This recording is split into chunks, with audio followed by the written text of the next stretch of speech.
শান্ত ভদ্র মার্জিত আছো তারাই শুধু আমার পেন নেবে।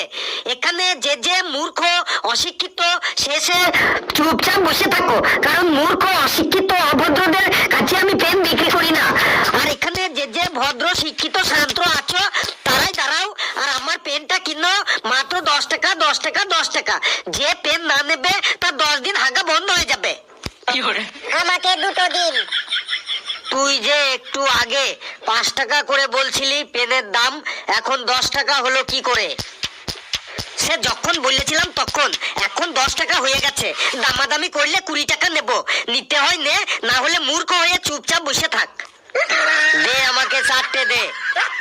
আমাকে দুটো দে। আমাকে 4টে দে। আমি গোটা প্যাকেটটাই নেব। স্যার আর পেন আছে আপনার কাছে? থাকলে তাড়াতাড়ি দিন। বাবা রে, জীবনে